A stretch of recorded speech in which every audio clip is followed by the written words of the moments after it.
Ohm's law. As we just discussed, that a resistor is a conductor with a specified resistance. It has that same resistance no matter what the magnitude and the direction or polarity of the applied potential differences. Other conducting devices, however, might have resistance that change with the applied potential difference. A conducting device obeys Ohm's law when the resistance of the device is independent of the magnitude and polarity of the applied potential difference. That's the Ohm's law.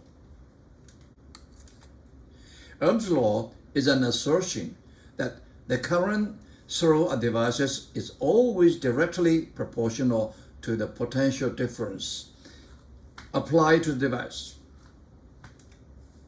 It is often contended that V equal to IR is a statement of Ohm's law.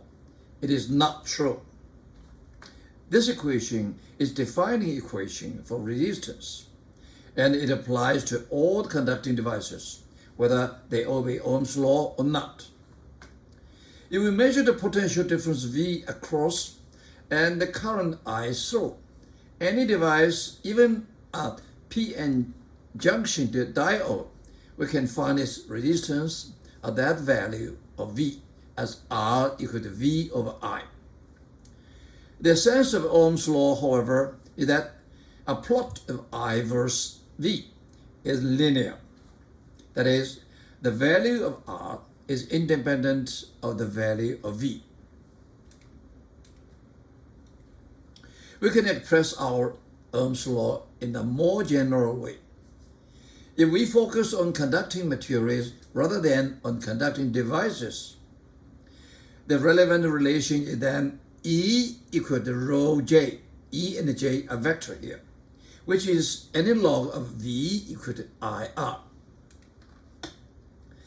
A conducting material obeys Ohm's law when the resistivity of the material is independent of the magnitude and the direction of the applied electric field. All homogeneous material, whether they are conductors like a copper or semiconductors like a silicon, doped or pure, obey Ohm's law within some range of values of the electric field, within some range. If the field is too strong, however, they are departure from Ohm's law in all cases.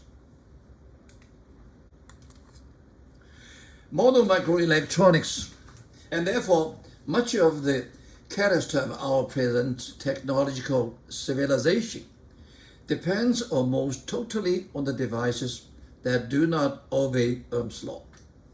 Your calculus, for example, is full of them. This is some devices. We have voltage across 2N, we have current I pass through.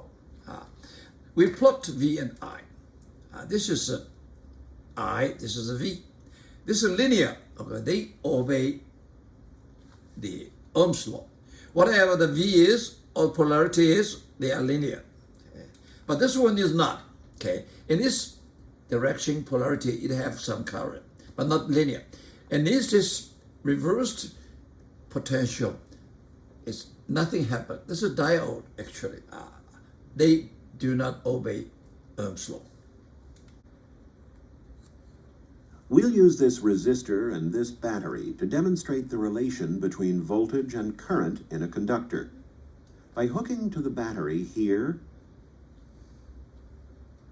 here, or here, we can get 2, 4, or 6 volts from the battery. We'll apply each of those voltages to this resistor and measure the current that flows in each case with this ammeter. Here is the current at 2 volts. Here is the current at 4 volts. Here is the current at 6 volts.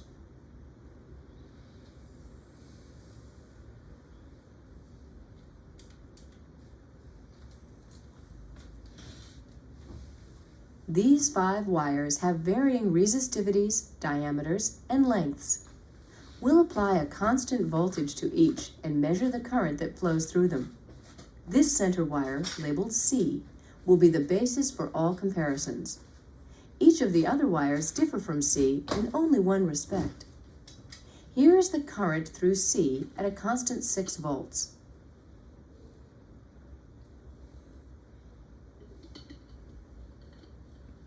Wire A is identical to C in diameter and length, but is made of a different material.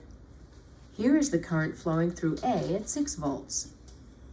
Wire B is made of the same material as C and is the same length but has twice the diameter. Here is the current through B at 6 volts. Wires D and E are the same material as C and are the same diameter, but D is half the length of C and E is 1/4 the length of C. Here is the current through D. I'm grateful. I'm grateful.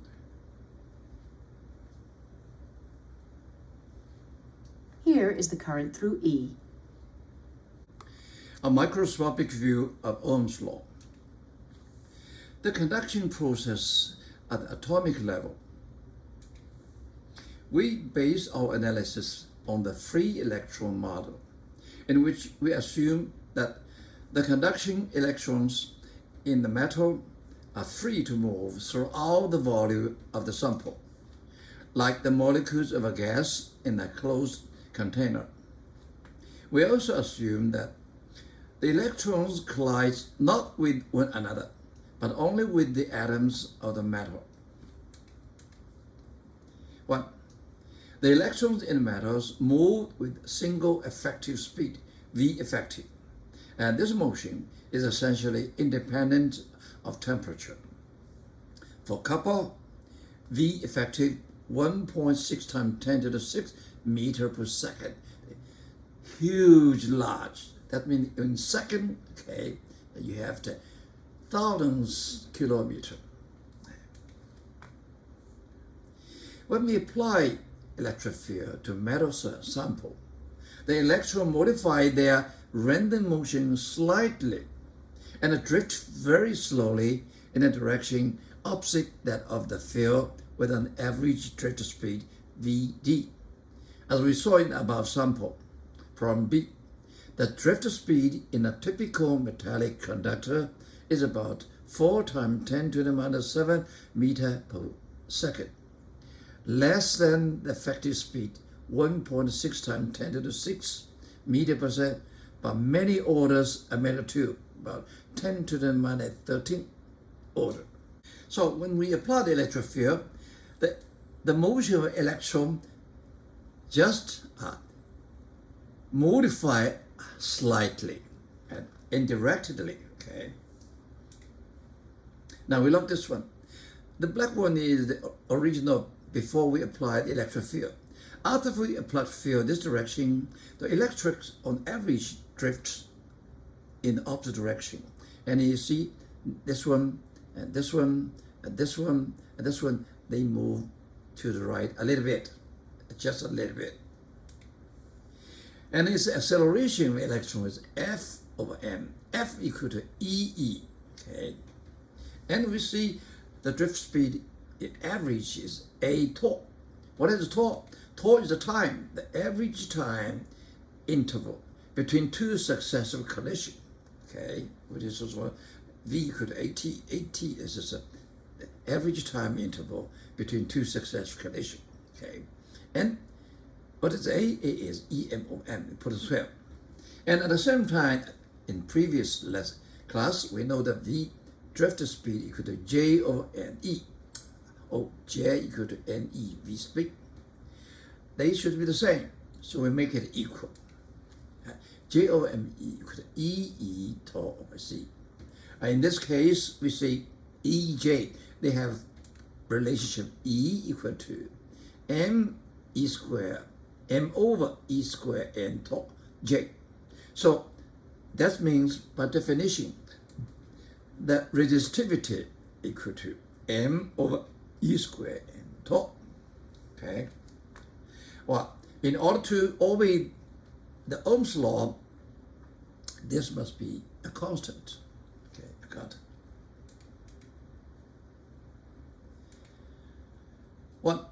When we consider all the free electrons, their random motion average to 0, even very large, 10 to the 6 meter per second, but average is 0, and make no contribution to drift.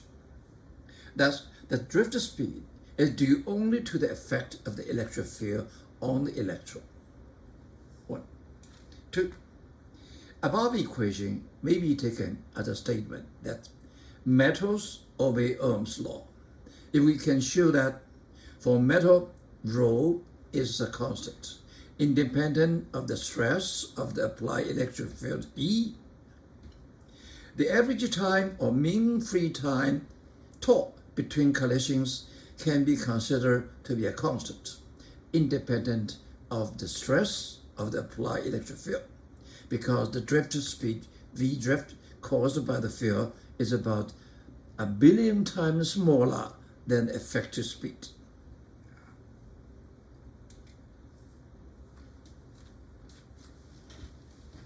Electrons travel differently when they are free in a vacuum than they do inside a material such as metal. We'll use these ball bearings to simulate electrons and show the differences between the two situations. A board with side rails is used to model the motions of the electrons in a vacuum when there is an electric field present. This board has a number of nails on the surface of the wood, corresponding to the atoms in a piece of metal. When the bearings are added and the board is tilted as before, collisions with the nails slow the bearings, just as collisions with atoms slow the progress of electrons through a metal. Example. Question A. What is the mean free time tau between collisions for the conducting electrons in copper? What the tau? Okay. Which the tau is m over n e squared rho. We have everything. Okay. We just put the number. The m is the electron mass actual. We have used a kilogram, 9.1 times 10 to the minus 31. This is the charge carriers per unit volume for copper. We have calculated before, 8.4, 9 times 10 to the 28. That means in a cubic meter, you have this kind of number of electrons in copper. E is 1.6 times 10 to the minus 19 squared. And this rho, we have measured, calculated 1.96 times 10 to the minus 8. So get a tau. The tau is 2.5 times 10 to the minus 14 second. Now, you look at this 10 to the minus second. So you can imagine how busy the electron in the copper. Okay, every this time you have a collection. This is so short, right? Question B. The mean free path lambda of the conduction electrons in a conductor is the average distance traveled by an electron between collisions. This definition parallels that for the mean free path of molecules in a gas. What is the lambda for the conducting electron in copper? Assuming that their effective speed, V effective, is 1.6 times 10 to the 6 meter per second. Okay. Now we just put the number. This is the lambda between the two successive collisions is the E effective velocity time, is the time interval between two successive collisions. We put this number inside. This is a very short time. This is a very large velocity, but put together, we find the lambda is only 4.0 times 10 to the minus 8 meter, at about 40 nanometer, very short. So we can imagine electron in the copper is so busy collide that every 40 nanometer it collide once, right? Every 2.5 times 10 to the minus 40 it collide once. Power in electric circuits. This is the battery, okay? We have a current, this is the devices. It can be transferred to mechanical energy, like a motor. It can be transferred a chemical energy like a charger battery. Okay? It can be transferred to thermal energy like a heater, and so on. Okay, and the energy its supply is dq. We have a dq in, you have a voltage V, dqV is the du, the energy it consumes. Okay, and dq you could I dt. Now, what is power? Power is dq dt. So from this one, we get a power equal to dq d equal to IV. This is a power in electric circuit. Okay, the V across the two ends, the current passes through. This is the power is called the rate of electric energy transfer. Metric system unit of power is called 1 volt ampere. This is ampere, this is volt. And the volt we know equal to joule over coulomb. Okay, and ampere equal to coulomb per second. And as coulomb cancelled out, it's become 1 joule per second. Or this is a unit of watts. Okay, the power, like in mechanics, watt.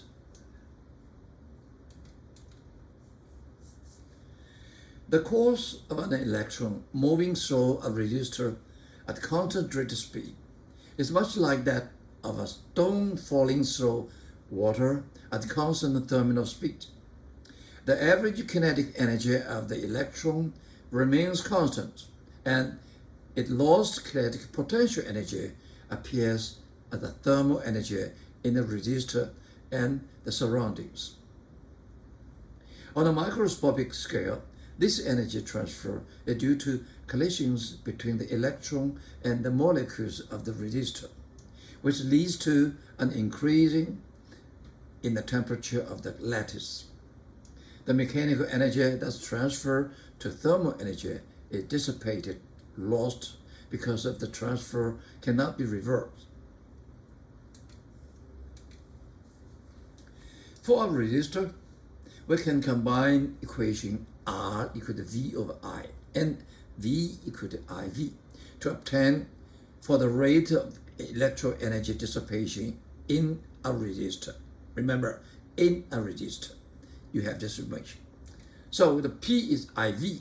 We put the V equal to IR, we get I squared R, or P equal to V squared over R. However, we must be careful to distinguish these two new equations. P equal to IV applies to electrical energy transfer of all kinds, and P equal to I squared R and P equal to V squared over R apply only to the transfer of electrical potential energy to thermal energy in the resistance.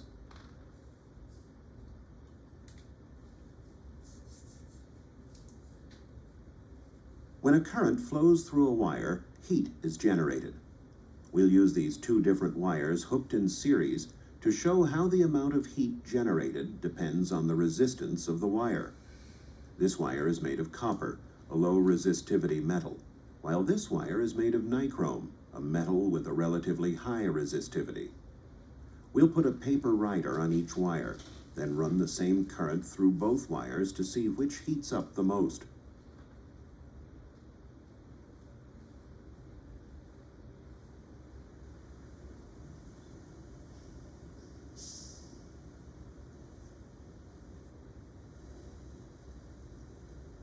The nichrome wire burns its rider almost immediately, but the rider on the copper wire isn't even scorched.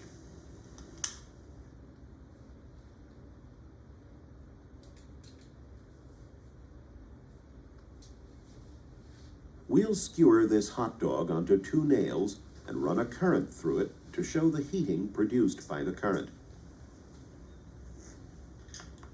110 volts are applied to the nails, and a current begins to flow through the hot dog. After a few minutes, the hot dog begins to steam from the heat produced by the current.